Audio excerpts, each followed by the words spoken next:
Wales is a land of shadowed ruins, echoing chapels and landscapes soaked in myth. Here ancient truths and half-remembered legends are embedded in the very stone and soil. We know of its dragons, its ghosts, its holy saints and cursed sinners. But curiously absent from our national folklore is a creature so feared and so deeply ingrained in the collective imagination of Europe: the werewolf. The question then is not merely, did Wales ever believe in werewolves? It's more curious than that. It is why, in a land known for its rich oral tradition and deep animistic past, there are so few known stories of man transforming into beast under the full moon. Across the border, such creatures stalk the annals of English, Scottish and especially continental folklore. France in particular was home to a frenzy of werewolf trials and witch hunts in the 16th century. In Germany, whole villages feared the night for fear of shapeshifters.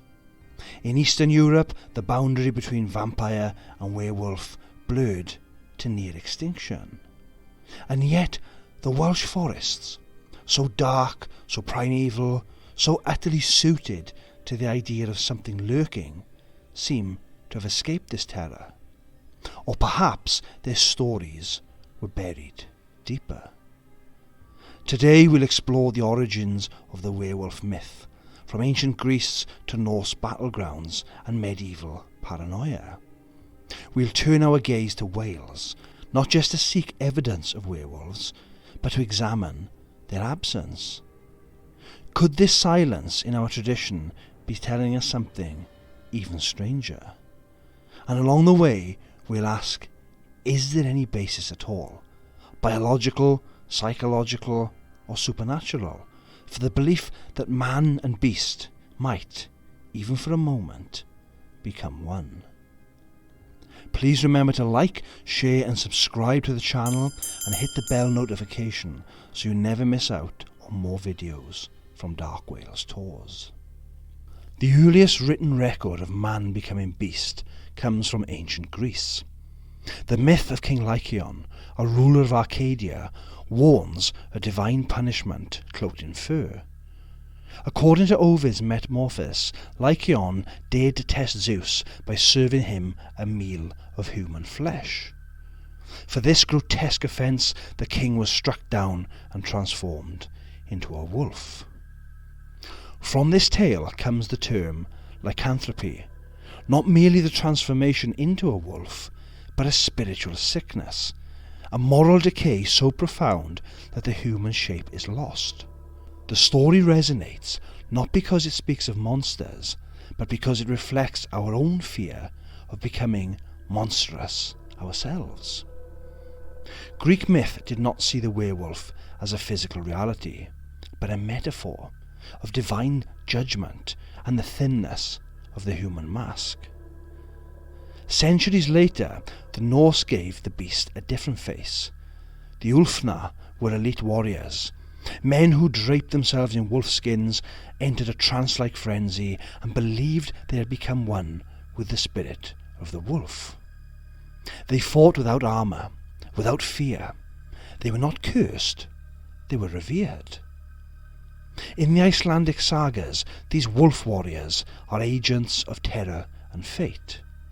Unlike Lycaon, their transformation is not punishment, it is power. This idea that humans might draw strength from the wild is older than writing itself. Could the Welsh have had such traditions too, long before they were Christianized? Might echoes of these animal warrior rites survive in the bones of older myths? The Romans inherited the idea and carried it across Europe. In Roman Gaul, the belief in men who became wolves took a darker turn. Farmers whispered of skin changers, men who wandered into the woods and returned different. In medieval Europe, this quiet folk belief hardened into something darker. Shapeshifters became agents of the devil, and so began the great werewolf trials, fevered as the witch hunts, just as cruel and often ignored by history. In 16th century France, entire communities came to believe that werewolves walked among them. In the case of Gilles Garnier, convicted in 1573, he was said to have prowled the woods in bestial form, attacking children. He was burnt alive for the crime. Peter Stump of Bedburg, Germany, met a similar gruesome end. His confession, extracted under torture, claimed he made a pact with the devil to become a wolf and feed on flesh. These men were not wolves. In Garnier's case, he did indeed carry out brutal acts of violence and cannibalism, but this was likely because of mental illness, and the supernatural element of his dark deeds added as a scapegoat for a society drowning in fear. But the belief, the certainty that man could become monster was very real. It is from this crucible of mass hysteria, religious fervour and old superstition that the modern werewolf was truly born. Not from fur and fangs, but from fear, repression and the ever-present question, what if we are not who we think we are? So where was Wales in all this? A land of sacred groves, deep forests and ancient memory. Why are there no trial records, no folk tales of cursed villagers in the night? Or perhaps we've simply forgotten them. If ever there was a place to find remnants of the werewolf legend, surely it is here. And yet there is a curious silence. Wales, for all its legends, lacks the dramatic werewolf stories of France, Germany, or even Scotland. There are no recorded trials, no household charms against lycanthropy, no local saints famed for casting out wolfmen. But why? The absence is not without meaning. Some suggest it's ecological. Wolves were eradicated from Wales centuries ago, long after their mythic power had dwindled. Others propose a cultural answer. In Wales, the wolf was never quite the villain, not like in French fairy tales or Bavarian nightmares. Here, the predator did not stalk the edge of morality. It was simply part of the wild. Dangerous, yes, but not unholy. But dig a little deeper, and the earth begins to whisper. One name stands out: Gwrgi Garwlwyd, roughly translated as the man-dog or rough grey man. He appears in Welsh Arthurian legend. He is described not just as a killer, but something more inhuman. There were descriptions of fur, of the wilderness, of something bestial. In some interpretations, he is said to have wolf-like features. In others, his savagery alone marks him as unnatural. His name, his violence, his solitude suggest a man, no longer fully a man, a liminal being, a wolf in the shape of a memory. Could Gwrgi be the closest thing to a native Welsh werewolf? Or is he something older still, a pagan god recast as a cautionary tale by Christian scribes? I hope you're enjoying our journey into lycanthropy so far. If you feel like supporting the channel even further, you can now send a super thanks. It's just a small way to help us keep exploring these dark and fascinating stories, and every contribution, no matter how small, is truly appreciated. Absolutely no pressure whatsoever to do this, of course. The most important thing is you are here right now. So grateful to have you here, watching, commenting and sharing in the mystery with us. And now, back to the video. There was another strange account in Wales, however. In October 1790, a stagecoach travelling from Denbigh to Wrexham was struck and overturned by an enormous black beast as long as the coach horses. One horse was eviscerated. The other bolted into the night. Witnesses spoke of a blood-red harvest moon, and of Dinny Blythe, a wolfman, stalking the hedgerows. That winter, 1791, a farmer nearby followed outsized paw prints 2 miles across fresh snow to a scene of mutilated livestock. The tracks, so the parish record notes, were like those of a great wolf, yet set wider as if the creature stood upright. Wolves do appear in Welsh literature, but rarely as monsters.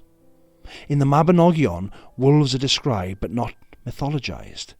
More often, it is the dog, Cwnanwn, the ghostly hounds of the underworld, that carries the supernatural weight. Early Christian influence shaped this landscape. Pagan beliefs were not destroyed, but disguised. Where other cultures spoke of shapeshifters, Welsh myth gave us saints battling devils, dragons, and spirits of the air. Perhaps werewolves in Wales were not absent, but simply reimagined, transformed not into fanged beasts, but into haunted men, into lost warriors, into grey figures in the mist. So why does the Welsh tradition seem to lack werewolves? Scholars and folklorists offer several possibilities. The most straightforward reason may also be the oldest. Wolves disappeared from Wales earlier than in many other parts of Europe. Some suggest they were hunted to extinction in the British Isles by the 13th to 15th centuries. Without wolves in the forest, the fear of them faded, and with it, perhaps, the stories. But the vacuum left by the wolf wasn't empty for long. Welsh mythology is filled with other creatures, powerful, mysterious, often shape-shifting. Think of the Cwnanwn, the spectral hounds in the otherworld, of the Cahiraeth, a disembodied moan heard before death. As we well know, Wales didn't lack the supernatural. It simply had different monsters. And unlike many continental traditions, which often tied werewolves to demonic possession or moral corruption, Welsh folklore emphasised transformation through enchantment, punishment, or fate, not savagery. Early Welsh Christianity was deeply mystical, but also suppressive. Shapeshifters belonged to pagan tradition, and so the wild man, the wolf man, was reshaped into hermits, saints, or evil spirits. His fur turned to sin, and his howl to warning. Perhaps the Welsh landscape, rugged, remote, unforgiving, didn't need werewolves. The land itself was the threat, a living force that tested those who wandered too far. It's no accident that many Welsh myths are cautionary tales tied to place, not predator. In such a landscape, it was the mountains, lakes, and the mist that turned against you, not a half man, half beast. Across an ocean and half a continent, the Navajo speak of Yinilandishi, a harmful skinwalker or witch that could shapeshift into different animals with the intent of causing harm. A skinwalker is not an animal spirit, but a witch, it is thought, one who breaks the deepest taboos, dons the pelt of a coyote or a wolf, and becomes, according to tradition, a living embodiment of malevolence. Outsiders rarely learn details. To name a skinwalker is to court its wrath. Yet, even in silence, the legend proves that cultures, oceans apart, converge on one abiding dread, that a human willfully sheds their humanity to hunt us in the dark. In the frozen, wind-scoured forests of the northern United States and Canada, there is the Wendigo, not a shapeshifter, but a spirit of insatiable hunger. The Wendigo is what a man becomes when he gives in to cannibalism, cursed to wander frozen wildernesses, skeletal and ravenous, with a heart of ice. It's not a wolf exactly, but like the werewolf, it speaks to the terror of transformation, of losing humanity, of becoming something that devours. If we move back to Britain and look east to Staffordshire's Cannock Chase, a pine-dark plateau dense with folklore, many strange stories emerge. Since 1975, police logs and paranormal archives list at least 21 sightings of a tall figure with burning red eyes. A motorist in the 1990s, after a near collision, described a man-sized creature stepping onto the tarmac, then melting into the trees, nearly causing him to steer off the road. In 2006, there were allegedly many calls to the police and highway agency from motorists reporting a similar creature dodging traffic on a section of the M6 motorway nearby. From startled hikers to nocturnal anglers reinforcing Cannock's eerie reputation, further north rises Ben Macdai, Britain's second highest peak. Climbers speak of the Big Grey Man. Mountaineers have fled the summit, pursued, they claim, by giant unseen footfalls matching their own, all feeling the same dread, some glimpsing a towering, hair-clad silhouette within the Cairngorm mists. Skeptics cite infrasound and Brocken spectres, where a person's shadow is cast onto clouds or mist. Believers answer that footprints, towering and bipedal, have been photographed in the gravel. Either way, the Highlands keep counsel with their shadows. Many regions, many very different cultures, yet one motive: a tall, half-seen predator that walks like us and vanishes like smoke. Are these echoes psychological, or our ancestral fear of the dark? But before we invoke silver bullets, we must ask whether nature itself can drape a human in fur. Among the many medical explanations for so-called werewolf encounters, one stands out: striking, rare, and tragic.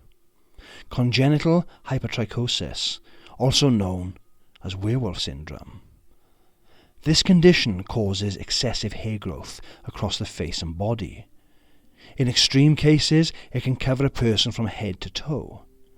Today, we understand this as a rare genetic disorder, but centuries ago, science had no name for it. To medieval eyes, someone born with hypertrichosis might have appeared inhuman, an uncanny, terrifying figure that walked and spoke like a man, yet looked like a beast.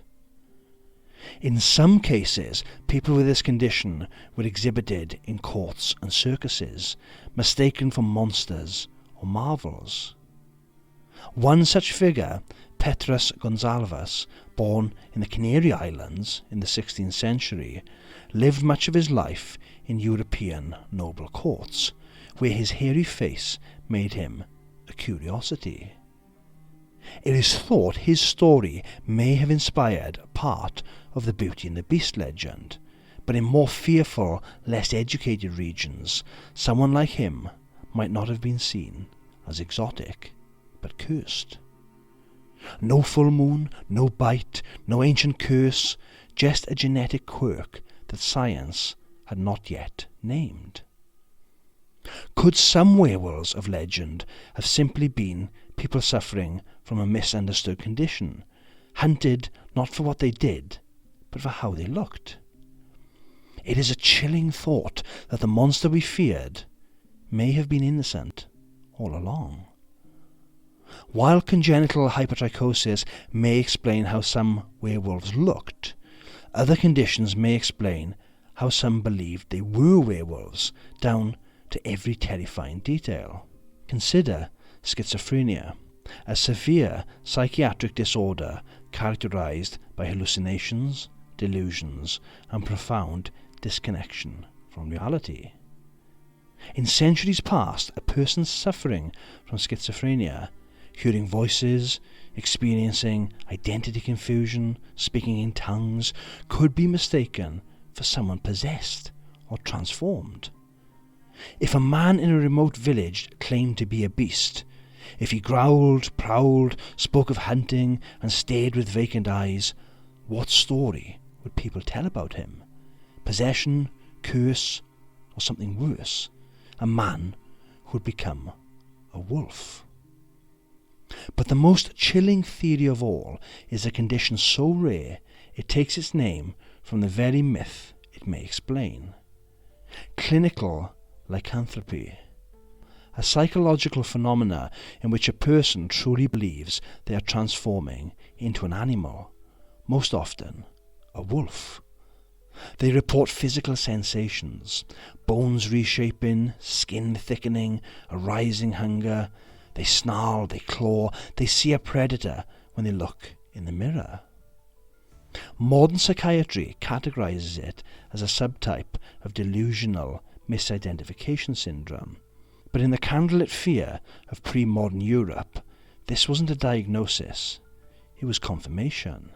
There are recorded cases from as early as the 16th century, patients in France, Germany and beyond who insisted they had grown fur, hunted animals and tasted blood. They were restrained, exorcised or even executed. Not monsters, not cursed, just minds at war with themselves, and a world that had no name for what they were suffering. In the end, the werewolf may not have been a beast in the forest, but a broken voice in a darkened room, begging to be understood and feared instead. We wandered through the forests of folklore, peered into the shadowed minds of the afflicted, and stood at the edge of belief and biology. But werewolves didn't vanish with the Enlightenment. They evolved, they migrated, they entered a new realm entirely. Not the woods, but into our homes, in print and on screen. In 1935, Universal Pictures released Werewolf of London, but it was 1941's The Wolfman, starring Lon Chaney Jr., that defined the myth for the silver screen. Full moons, silver bullets, and the tragic figure cursed to kill what he loves. This version of the werewolf was no longer a rural terror or pagan outcast, but a metaphor, a tortured soul, a man caught in the storm between instinct and identity. It struck a chord, and the beast has never truly left our screens since. 4 decades later, in 1981, a new kind of werewolf snarled its way into popular imagination. An American Werewolf in London, a cult classic, equal parts comedy, tragedy and horror. It told the story of an American backpacker bitten on the moors of Yorkshire, doomed to become the thing he fears. Critically acclaimed for its groundbreaking practical effects and grotesque transformation scene, it was more than a monster movie. It was a bleak, surreal meditation on guilt, destiny and alienation. And perhaps most importantly, it brought the werewolf home to Britain and made it modern.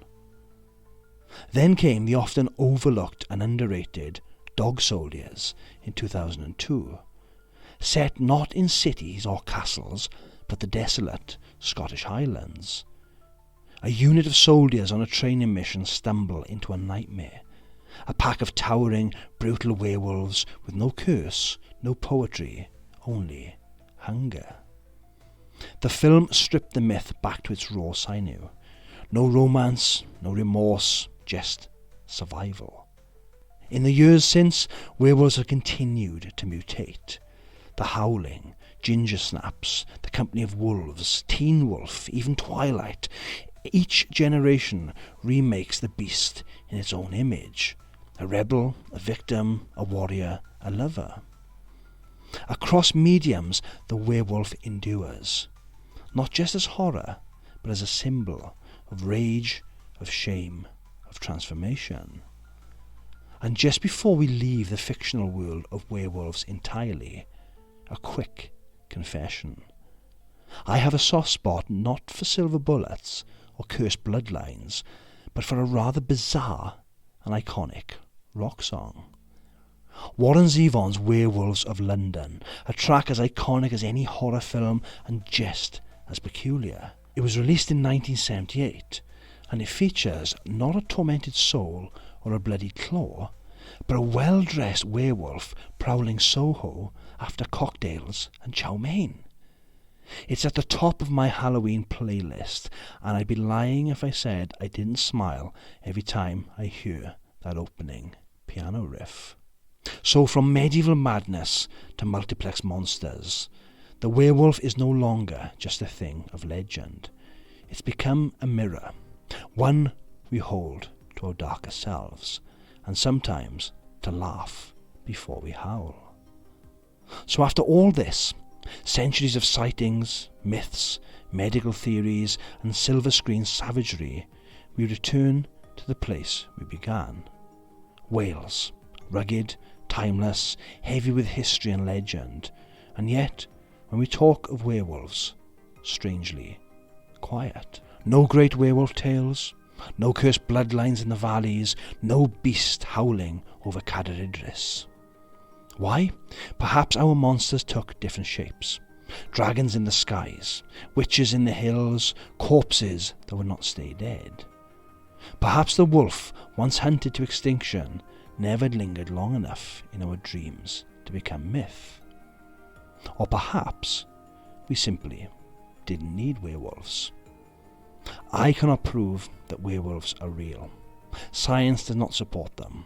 No bones, no bodies, no howls in the night, at least none that survive daylight. Yet there are intriguing stories and experiences around the world that often do make you scratch your head and wonder. But I can prove this. The legend endures. It has changed faces, taken forms, moved through fear, film, folklore and fascination, from the fireside to the silver screen, from ancient curses to psychological diagnoses. The werewolf refuses to die. And here in Wales, where the hills watch and the forests whisper, maybe the werewolves were simply cleverer than the rest, and they learned to stay hidden. Thank you so much for watching today. I hope you've enjoyed this one as much as me. Absolutely love making these videos, and your support means the world to us. So please remember to like, subscribe. That really goes a long way and makes a massive difference for us. Really helps us to keep growing this channel, to bring you more and more content as often as possible. I look forward to seeing you on the next one. In the meantime, please check out some of our other videos, and remember, the moon still rises, the forests still breathe, and something, somewhere, still watches. Until next time, be careful out there.